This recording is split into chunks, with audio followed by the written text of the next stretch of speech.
Ladies and gentlemen, in the year 1849, the discovery of gold at Sutter's Mill in California triggered one of the greatest human migrations in American history.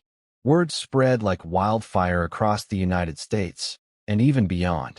Men left their families, sold their homes, and abandoned jobs all for the chance to chase a glittering dream in the West.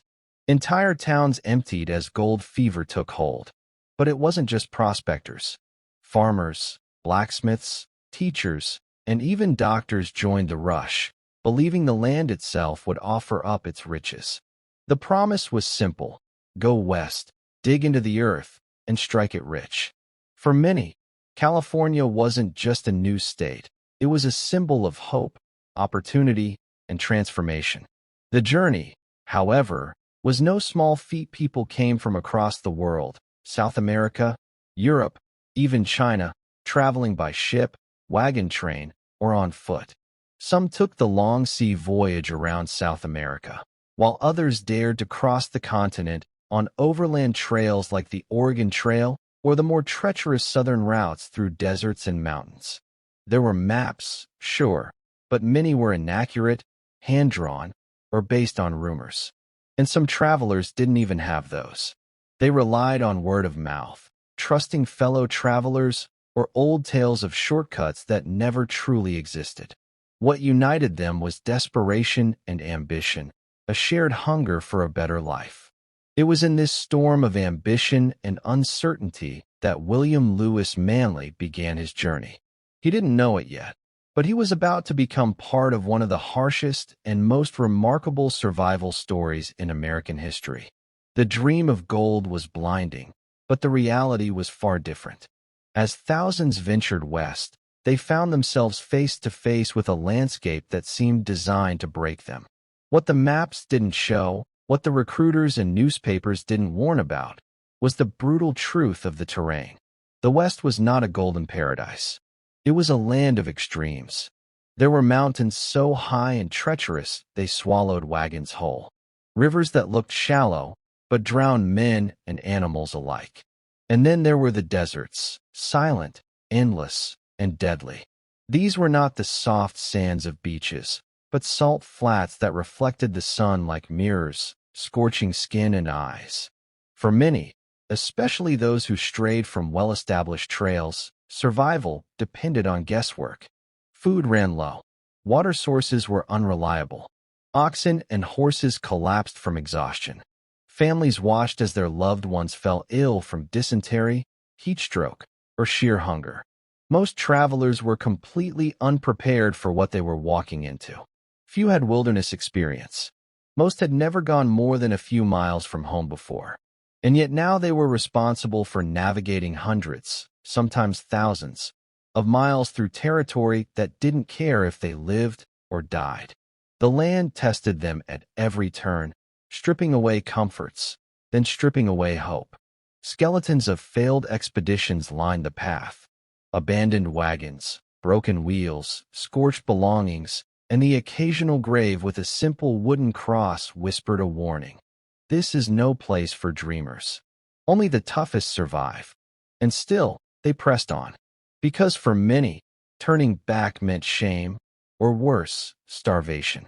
And for a certain group of pioneers headed toward California through a place called Death Valley, the worst was yet to come. Death Valley.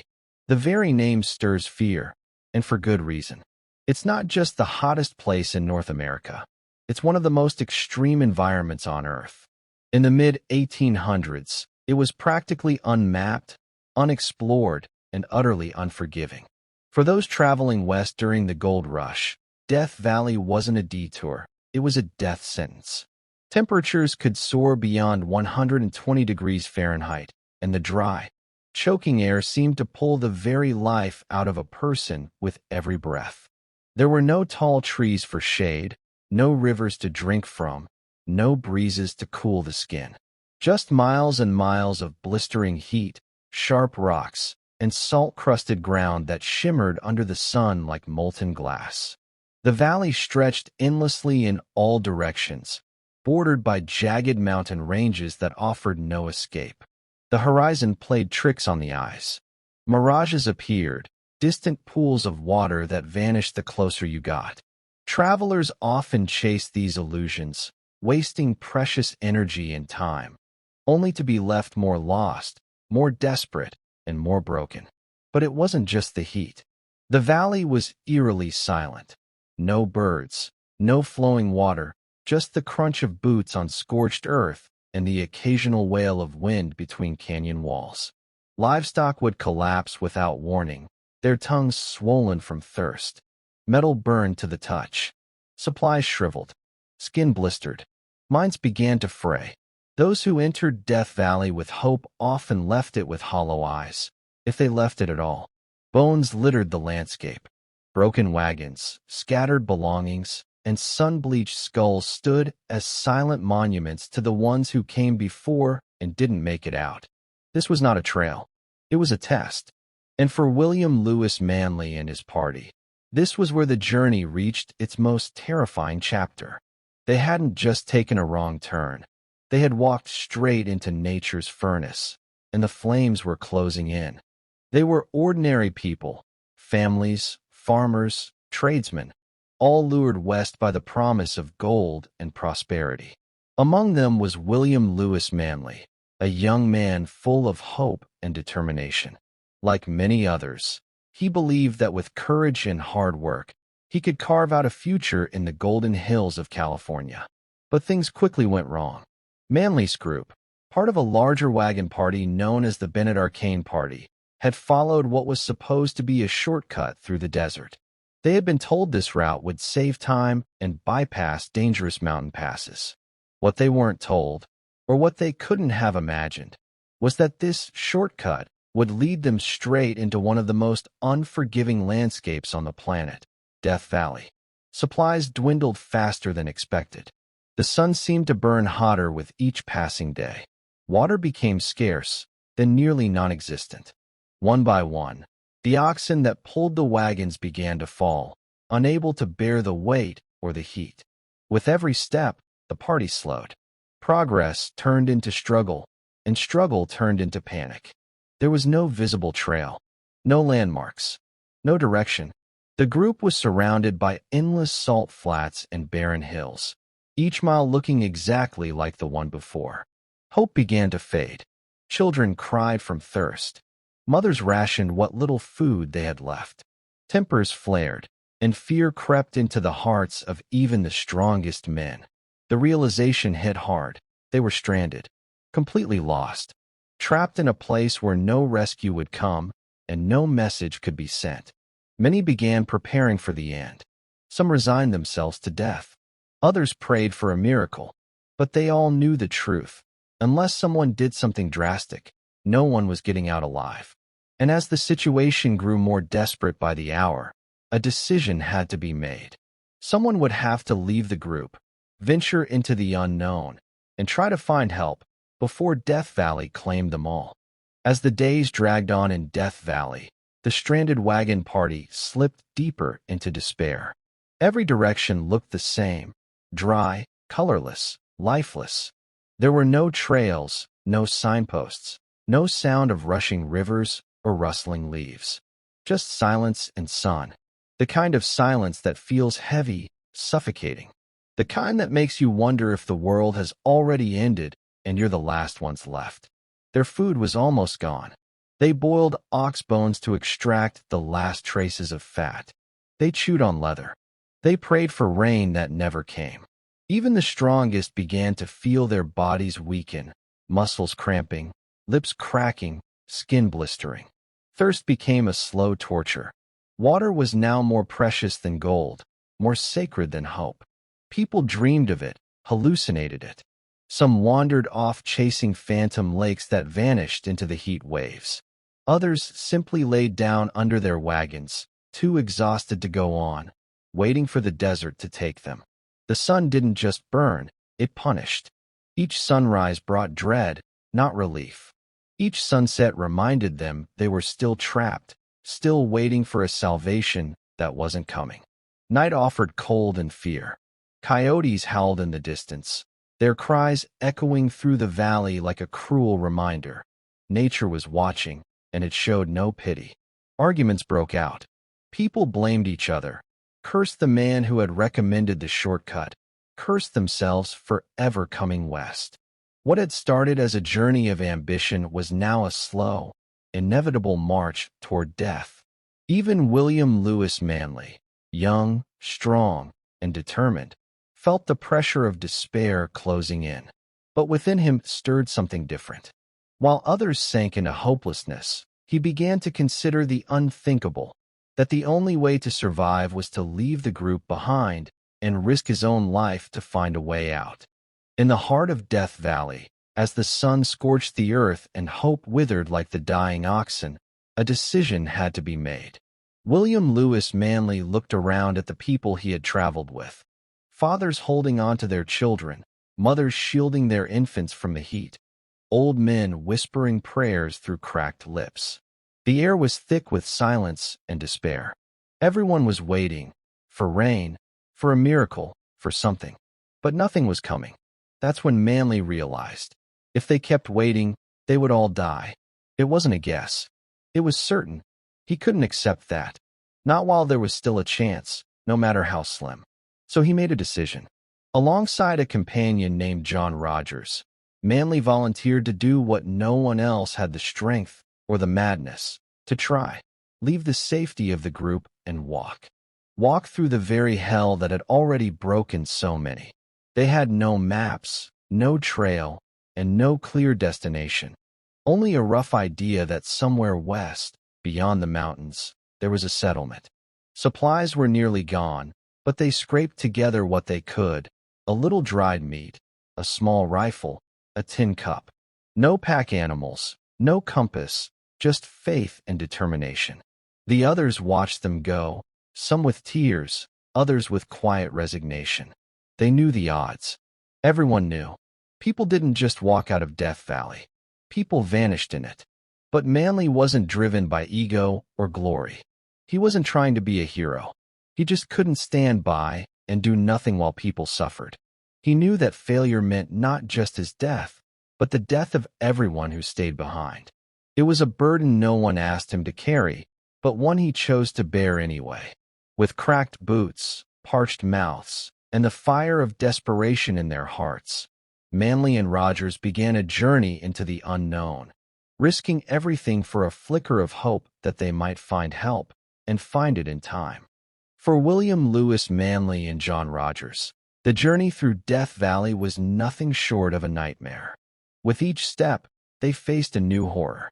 The relentless heat felt as though the very air had been set on fire, scorching their skin and eyes. Even in the early hours of the morning, when the sun had not yet reached its full intensity, the heat was unbearable. As they walked, the ground beneath their feet seemed to shimmer like molten metal, and every step was a struggle against the earth itself. The dry, cracked earth was unforgiving, biting into their boots, making each step feel like a slow march toward doom. Water had become the most precious commodity. Each drop was worth more than gold. With their supplies running dangerously low, they rationed what little they had left, using it sparingly, not knowing if they'd ever find another water source. But the landscape offered nothing but desolation. There were no rivers, no streams, no signs of life. Just miles of salt flats and jagged rocks, stretching endlessly under the searing sun. The two men kept moving, driven by the hope that something, anything, was out there, a sign of civilization, a settlement, a passing traveler. Yet, as the days passed, the reality of their situation grew more terrifying. They were not only battling the elements, they were fighting time itself. Their bodies began to break down, muscles cramped, feet blistered, and every breath felt like inhaling fire. Their throats were so dry it hurt to speak. The sound of their footsteps, the only noise in the vast, empty expanse, became maddening. Night brought no relief. Instead of coolness, the desert temperature plummeted into frigid cold, sending their bodies into shock. Their clothes, drenched in sweat during the day, froze in the night's biting chill. Sleep was a luxury they could not afford, for the dangers of the desert never rested. The constant shifting between heat and cold began to drain them mentally as much as physically. Still, they pressed on. They pushed forward through sheer willpower, through the pain and exhaustion. The brutal desert, with its unrelenting sun and freezing nights, felt like an unforgiving foe. Yet it was the only enemy they could fight. They had no choice. They couldn't afford to stop. They couldn't afford to die. Every step forward was a victory, no matter how small. But with each mile, the world around them seemed to close in, reminding them that they were nothing more than two tiny specks in the vast emptiness of the desert. There were no signs of life, no landmarks, and with each passing day, they wondered if they would ever reach help, or if Death Valley would claim them as it had claimed so many others before. The odds were stacked against them, but they refused to surrender, knowing that their survival, and the survival of the group they had left behind, depended on their determination to keep moving forward. Days turned into a blur for William Lewis Manley and John Rogers as they continued their desperate trek through Death Valley. The landscape remained relentlessly unyielding. Every step felt like it might be their last, but still, they trudged onward. Their bodies were battered, skin burned raw by the sun, feet swollen and torn by the harsh terrain. The mirage of water they had once chased had long since vanished, replaced only by the gut-wrenching reality that there might be no rescue, no salvation. But even as exhaustion and despair clung to them like a second skin, there was one thing that drove them forward: the image of the group they had left behind. The survivors who were waiting for help. Every mile they covered, every step they took, was for them. The thought of their families, the thought of those still fighting to stay alive back in the valley, fueled their determination. And then, after what felt like an eternity, something unexpected happened. A glimmer of hope. As they crested a hill, their eyes, dazed by days of endless sun, finally spotted something that wasn't a mirage. In the distance, they saw the faint outline of mountains, a real landmark. Their hearts surged with a mixture of disbelief and excitement. Could it be? Was it possible that civilization lay just beyond those mountains? Or was this another cruel trick of the desert? With renewed strength, they pressed forward. The mountains seemed to beckon them, offering the first real sign of potential salvation in days. Yet, even as they moved toward it, they knew there was still the monumental challenge of crossing the mountain range ahead of them. Another vast stretch of unknown terrain that could very well prove as deadly as the valley they had just crossed. But fate was beginning to turn in their favor. After several more grueling days of hiking, Manley and Rogers reached the base of the mountains and encountered a tiny, isolated outpost. It wasn't much, a humble settlement, but it was real. People, water, relief. This was no mirage. It was salvation. They immediately set about gathering what they could and began the journey back. There was no time to waste. The lives of their companions, their fellow travelers, hung in the balance. Manley, knowing that every second mattered, urged them to move as quickly as possible. This was not a moment for hesitation.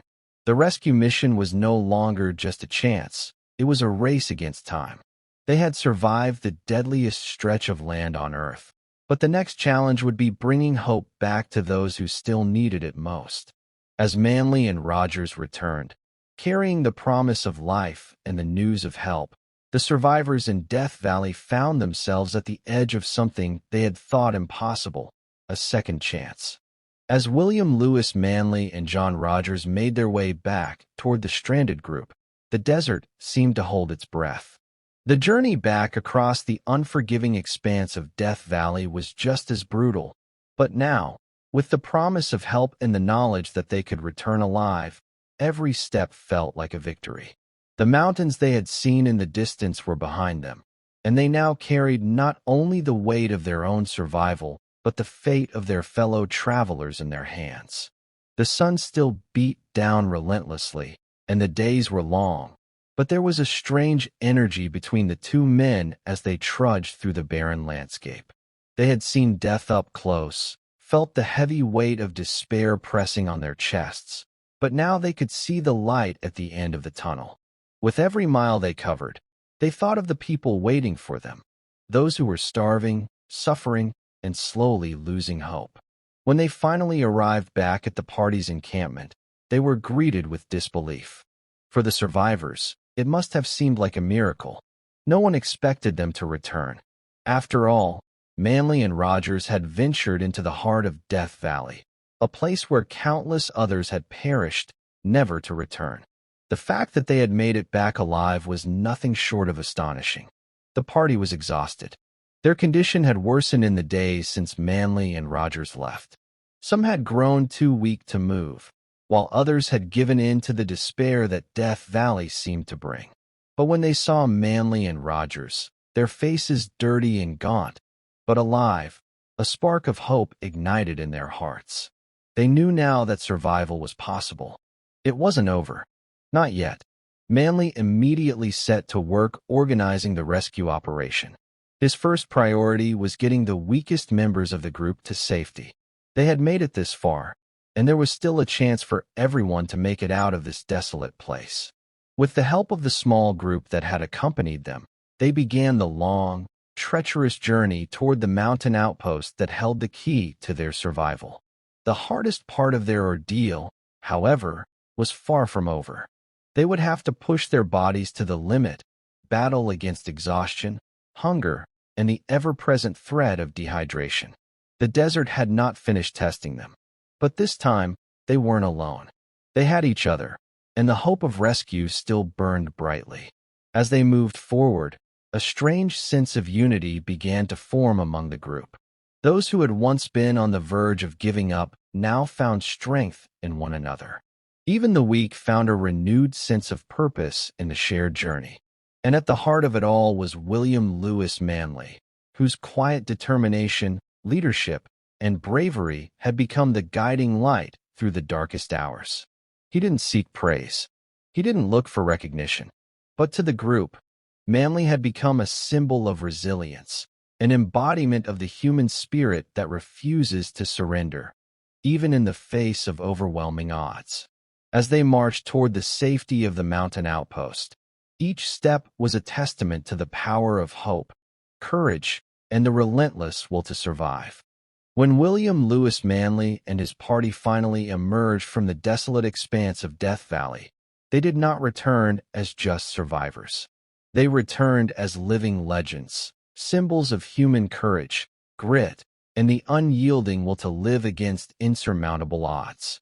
Their journey had become a story that would be passed down through generations, not just as a cautionary tale of the perils of the desert, but as an inspiring saga of hope, sacrifice, and relentless perseverance. Manley himself, though he had never sought glory, found himself thrust into the role of a hero. He was the man who had led the way when others faltered. He was the one who had made the fateful decision to leave the group, to take the risk of venturing into the most inhospitable place on earth without knowing if he would ever return. But despite his bravery, Manley remained humble. He never allowed the title of hero to define him. For him, it wasn't about recognition. It was about the survival of his fellow travelers and the instinct to act when others might have given up. In the aftermath of their survival, the tale of William Lewis Manley became woven into the broader narrative of the American West.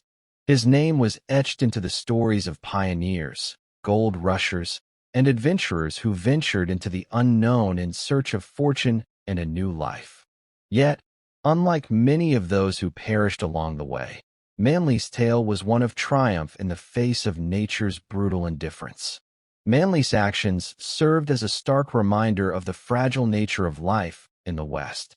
The American frontier was not just a place of dreams and opportunities. It was a land that demanded respect, a land that could turn against you without warning. The gold rush had lured thousands into the West, promising riches beyond imagination, but for many, it was a graveyard. Those who survived, like Manley, were a testament to the harsh reality of frontier life. The struggle for survival was not just about battling the elements. It was about battling the mind, pushing through despair, and finding the strength to go on when the world seemed to be collapsing around you.